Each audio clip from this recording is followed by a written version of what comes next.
From Interior Alaska's most trusted news source, this is the Fbx Evening News. Good evening and thanks for joining us. Natural gas could be ready and available for distribution by fall of 2015, but the Interior needs to be ready for it by expanding infrastructure. Now, that was just one of many presentation points addressed today by Gene Theriault, Deputy Director of the Alaska Energy Authority. Theriault explained in detail Governor Parnell's legislation that would authorize the Alaska Industrial Development and Export Authority to work with private industry in developing a natural gas trucking project.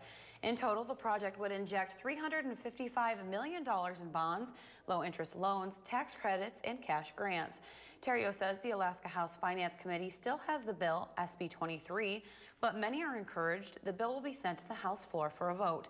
He says if the Interior builds the distribution infrastructure in anticipation of natural gas by truck, it will bolster any long-term plan for gas via a gas line. We've all hoped for a pipeline. It hasn't materialized. We still hope that we're moving in that direction.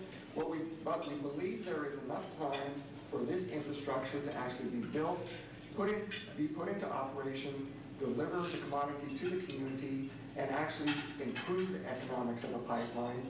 Because right now, if a pipeline showed up tomorrow, we have very limited ability to distribute natural gas for use.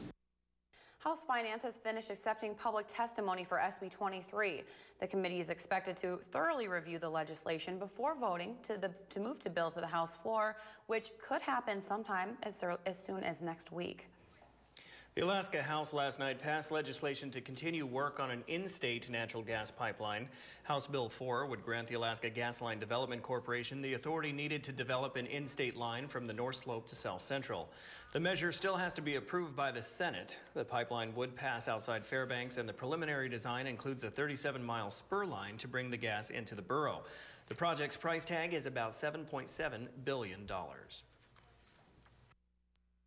I think that this gives us an opportunity to make sure on the front end that we've taken care of Alaskans. I think getting low-cost gas to Alaskans should be the priority of this project and ensure that it's to the maximum benefit of Alaskans. I urge a yes vote. An unidentified expectant mother was taken to Fairbanks Memorial Hospital with unknown injuries after she was involved in a 3-vehicle accident on the city's west side. University of Alaska fire officials and the Alaska State Troopers got the call just after 3:30 p.m., responding to the intersection of Airport Way and Old Airport Way. Eyewitnesses say the driver of a late model Ford Escape attempted a left-hand turn onto Old Airport Way and was struck by a Chevy Suburban Sport utility vehicle, which then struck a late model sedan. Now, witnesses say the woman is 9 months pregnant. State Troopers urged caution to motorists as temperatures warm up. Vehicle made an illegal left turn and collided with oncoming traffic. Yeah, and that's all right now. Anything you want to get out to the public, and I mean, starting to warm up a little bit. Normal, safe driving. It's warming up. People are happy to be out. There should be more daylight, so it should be easier to see, but people are excited to move and get traveling. So slow down, pay a little more attention, and get home safely. Fairbanks State Representative Scott Kawasaki has asked to be excused from a call of the House for 9 months starting from April 15th through January 14th. This means he would be excused from any special sessions during time. Now the next regular session begins January 15th. A spokesman for the House Democrats said this is Kawasaki's way of, quote, standing up for the 90-day session limit, end quote. A video of Monday night's floor session shows Kawasaki, a Democrat, sticking out his tongue out at the camera during Speaker Mike Chenault's floor speech on an in-state natural gas pipeline bill. All right, well, switching gears, there are no flamingos at Kramer's Field, but I'm sure that Mike can tell us a little bit about the weather. So tell us, Mike. I will tell you about the weather. We talked about that accident earlier. That's just a testimonial to how slick the roads get in the afternoon. And then, of course, they refreeze overnight. Now, speaking of temperatures, here's what it looks like across the interior right now. As you can see, just below freezing at Fairbanks and Fort Wainwright, and around freezing for Allison Air Force Base, a little bit cooler around Delta Junction. Over to the west, we're looking at temperatures around 26 degrees at Nenana and also 26 degrees in Denali Park. The outlook is not calling for a whole lot of change in the overall weather pattern. And in the lower 48, a lot of storms to talk about. We'll tell you about it, all the weather later on when we come back a little bit later. Guys, back to you. Okay, thank you very much, Mike. Now, when we come back, Creamers Field gets ready for the annual arrival of geese. And we'll have this week's health report. This week, it's your doctor and gun safety. Interesting. Those stories and more. Stay with us. This edition of the Fairbanks Evening News is brought to you by Spadard Builder Supply, Denali State Bank, your community bank, and by Napa Alaska Stores, Napa Know-How. And welcome back. A statewide education study finds that 242 new teachers graduated last year from the University of Alaska and College of Education, and between 40 and 50% found jobs in an Alaska classroom. However, the study also found that teacher turnover continues to be a problem, particularly in rural Alaska. Diane Hirschberg, director of UAA's Center for Alaska Education Policy Research, says the problem is not near enough teachers in Alaska.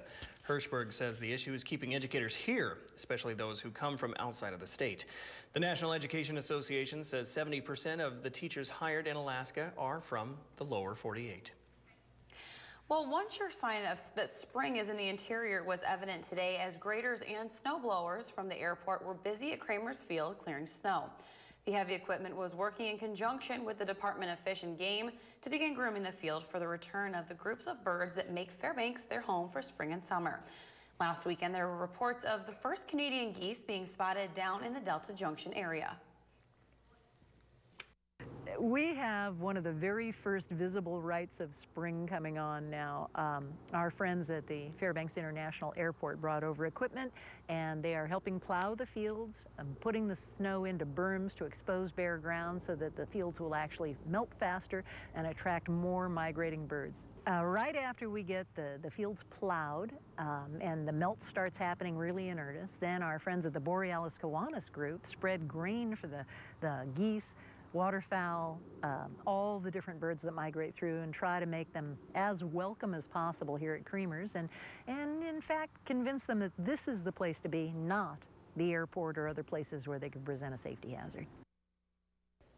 Alaskans once again set new records in sharing their permanent fund dividends with nonprofit causes across the state. The Alaska Department of Revenue reported that the Pick, Click, Give program raised $2,445,450 to put towards nonprofit organizations. In 2012, Alaskans raised $2.2 million. In 2011, it was $1.5, and in 2010, it raised $927,000. Whereas in 2009, when the program started, it only raised $545,000. Now, the causes will be providing food and shelter to Alaskans in need, supporting public broadcasting, and helping families affected by domestic violence, and rescuing abused or unwanted animals. Switching gears, guns and your health. A South Carolina lawmaker doesn't think your doctor should ask you or your child about gun safety. He says it's for the good of gun owners and their doctors, but some physicians don't agree. Taylor Kearns has the story. Dr. Deborah Greenhouse says gun safety can be an invaluable part of routine checkups. She's seen what happens when kids don't get the message. 3-year-old, 5-year-old sibling, a gun just sitting there, one of them picked it up, killed the other. Just like I would talk to a family where the parent is a smoker and maybe exposing the child to secondhand smoke. Same thing here. If the parent is a firearm owner, we should be talking to them about how to keep their child safe. The intent of this bill, this legislation, is to just put a safeguard there to make sure the Second Amendment rights and the privacy of the citizens of South Carolina are not trampled upon. Representative Joshua Putnam's bill is similar to one Floridians came to know as Docs versus Glocks. It passed 2 years ago, but it's locked up in court over doctors' First Amendment rights. Putnam says his bill is meant to ensure physicians won't one day be required to turn over patient information that would be put into a kind of federal gun owner database. We just don't want the citizens to go to their physician and something get jogged down in notes and that gets reported back to the federal government. I would say that is totally ludicrous. I do not document in my chart the number of guns in a household. I don't really care, quite frankly. I do document in my chart that I counsel the family about firearm safety. Putnam's bill would allow doctors to discuss guns if the patient were being treated for mental health purposes, was in an abusive situation, or if they'd already been shot. Greenhouse says it's a slippery slope. Today, it's Mr. Putnam saying that I can't talk about gun safety. Tomorrow, it may be somebody from Big Tobacco coming in and saying I can't talk about smoking cessation. The Health Report is brought to you by the Ear, Nose, and Throat Clinic, located in the Medical Dental Arts Building. Call 456-7768. You know, some years, Stephanie, we have a late spring and early spring. It seems like a late spring this year, and that could affect some spring sports coming up, right? Yeah, and most definitely we have some news on a local track meet that could lighten the schedule a bit for some interior athletes. And the Martin Luther King Jr. basketball tournament is around the corner. We talked to one of the organizers. That and a lot more coming up in sports.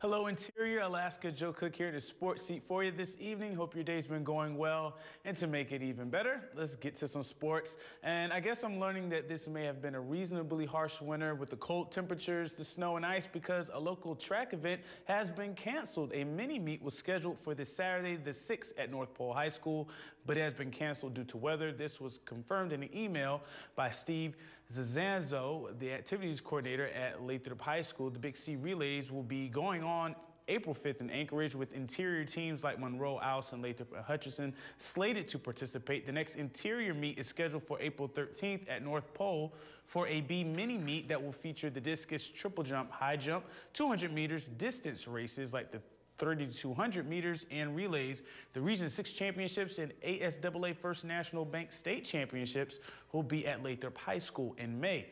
And over the weekend, our local roller derby team was in action. The Fairbanks Roller Girls All-Stars took on Blunt Force Trauma. That's the name right there. And unfortunately, they lived up to their name. Blunt Force Trauma out of Bellingham, Washington, had a dominant performance, winning 379-82 and led 205-27 at halftime.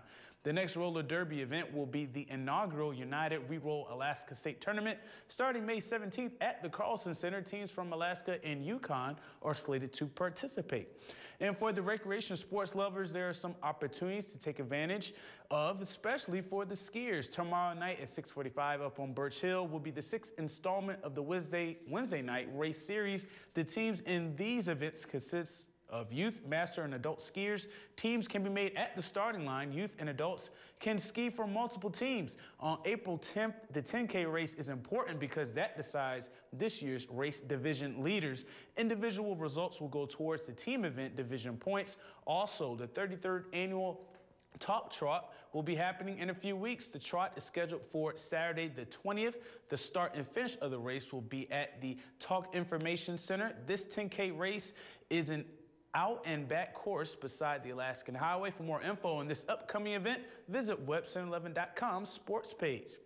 And it's back again. The Martin Luther King Jr. Basketball Classic tournament gets underway Thursday, April 11th, and runs through the 14th at Lathrop High School. And I'm just trying to figure out who I need to talk to get on the squad. If any team needs a player for the tournament, sign me up. I can play. Teams from across the state are matching up mostly for the fun and love of the game. Money raised in this tournament will go back to the community in the form of a scholarship for a graduating senior. Balling and giving back is always a good combination. High school seniors are the youngest kids on the team, but anyone after that, they can get in on the fun. Mark Graham, one of the tournament's organizers, explains. I have young kids of my own, and any help they can get, from the community is a plus. And basically what we do is we go around and we raise money for the tournament, and then we give back to the high school seniors, out of a scholarship that they want to go to college. Any help that they can need, we try to provide it for them. Certainly a good tournament there. And lastly, we have an update on the College Hoops Challenge. Now, we sports guys know a thing or two about sports, but when it comes to March Madness, who knows? If your mom filled out a bracket based on her favorite colors, she probably had a better chance of picking the right winners. As we look at the current username, Violator, he picked Syracuse to win it all, and he's up 172 points. So it's his or her contest to lose. Rocket is in second, followed by Michael Rose 81, Jomo 85, and Polar Aztec. My elder, D. Lou, has a slight 2-point lead on me, but We're on the outside looking in at the 11th and 12th spots. His Buckeyes lost, but my Wolverines are still in it, and I know he's still mad about that. The best bracket gets our grand prize, a 1-month membership to the Alaska Club, 2 large pizzas from Pizza Hut, and a KTVF ball cap. The national grand prize is $1 million for a perfect bracket, which I don't think even exists at this point. And that'll do it for sports tonight. Thanks for rocking with me for a little while. Tomorrow we go to Hutchinson High School and visit the baseball and softball teams as they prepare for their season. For more KTVF sports, log on to Twitter, YouTube, webcenter11.com, and our mobile app. Stay cool, Alaska. Mike Schultz has your full weather forecast coming up next, and we'll catch you next time. Hello, everyone. Welcome back into the Fbx Evening News. Mike Schultz with you once again for a look at the weather. And, you know, the Arctic Man is only a week away. In fact, Howard Thies sent me this photograph where they're getting things ready. And these are 9-foot drifts, folks, so plenty of snow ready for the Arctic Man. And our man Joe Cook will be covering that for you. Anyway, if you have a photograph to share, by all means send it to Mike Schultz at KTVF11.com. Here's what's going on right now at the airport. 30 degrees after a high of 31. The low last night, 2 degrees. Record high 56 in 1994. Record low 31 below in 1944. Sunrise and sunset works out to 13 hours, 46 minutes of daylight, a gain of 7 minutes from yesterday. Here's our picture today, and not a whole lot going on across the state. As you can see, high pressure is really dominating very nicely. Just a few scattered showers across the North Gulf Coast, nothing in the interior, so things look pretty good. And our overall map showing across the state, not really a lot to talk about. A few clouds along the Aleutian chain, up on the North Slope, and maybe just a few showers around Juneau, but that's about it. Pretty nice weather across the entire state. What's going on in the lower 48? Well, we'll start on the Pacific Northwest first of all and show you that Seattle looks pretty good along with Portland. They're looking pretty good. All the way across the country to the northeast and the east. Chicago at 45 degrees, also 45 degrees in New York. Nice weather there. Over the southeast, a few showers and thunderstorms still rumbling across the deep south around Atlanta, Georgia, and Dallas-Fort Worth. And over to the west, looks pretty nice up and down the west coast. Los Angeles is 71 degrees, Phoenix at 85. Our satellite picture tonight, again, showing a little bit of an intense thunderstorm activity moving across parts of Texas. A little bit of a cutoff low developing around there, Denver, so we have to keep an eye on that. That might bring some snow to Denver, of all things. You find that pretty interesting. And severe storm threat is expected tonight and tomorrow night over much of Texas into much of the deep south. And the overall jet stream, again, is bringing those storm systems from the west to the east. Well, back to Alaska for tomorrow. Mostly sunny skies at Barrow, Fort Yukon, and cloudy skies in Nome. Here in the interior, looks pretty nice. Partly cloudy and mild for Fairbanks and Healy. Over southeast Alaska, the rain is going to be out of the picture. Mostly cloudy skies for both Juneau and Ketchikan. And out to the southwest, we'll have a mixed bag of weather there. Partly cloudy at Bethel, rainy in Cold Bay, and cloudy skies for Kodiak. And around the south central regions, looks like partly sunny skies in Anchorage and Homer, and partly cloudy skies for Valdez. Once again, it is time for a look at our kids' weather this week, talking with the kids from Ann Ween Elementary School. Tonight, a young man has a picture for us of a storm. And this is my weather picture. One day in El Paso, Texas, it was raining and thundery, and there was a big blackout that blacked out the whole entire city. We couldn't see nothing, and there was a lot of wind. Pretty stormy in El Paso. Tomorrow night, a young lady will be here with a weather question for me. Here's your forecast for the remainder of the night. 10 degrees, mostly cloudy skies, slightly cooler temperatures. Tomorrow's forecast calling for 35 again. Another day like today, partly cloudy and mild. And the good news is the extended forecast calling for temperatures to continue very nice, a little cooler by Sunday, but mainly partly cloudy to clear skies across the interior. And overnight lows will once again be very comfortable, a little cool at times, but overall for this time of year, pretty comfortable. And like I said, things are looking really nice. But maybe some folks otherwise have different thoughts about Fairbanks. Yes, Fairbanks is actually up for the top 4, right? It's in the top 4 right now for the toughest climate in the nation. For the You don't say. Yes, we do say. Wow. You didn't vote on that, did you, Joe? I'm not surprised, though. No, but Joe, today you came in and you had no jacket on. Yeah, no long sleeve shirt. And it's only 30 degrees. See, they're basing that on the really frigid temperatures. Yes. They don't know what it's like here in the summertime, Joe. You're going to find out. Everybody keeps telling me about it, so okay. we'll see. I'm excited. I'm excited. Very good. It's very nice. All right. That will wrap up this edition of the Fairbanks Evening News. As always, we're glad you could join us. Tonight on NBC Nightly News, signs of life in the American economy. That's good news. And that's next with Brian Williams. And a note for motorists, tomorrow there will be traffic delays while crews replace the damaged traffic signal at Airport and Lathrop's intersection. Drivers are asked to avoid the area if possible. And once again, we're talking about the geese coming back. Not the flamingos? Not the flamingos, the geese coming back. They're making. I thought those are really great, you know, great attraction. They're making preparations today. We're going to leave you with that tonight. We'll see you back here again at 11 o'clock.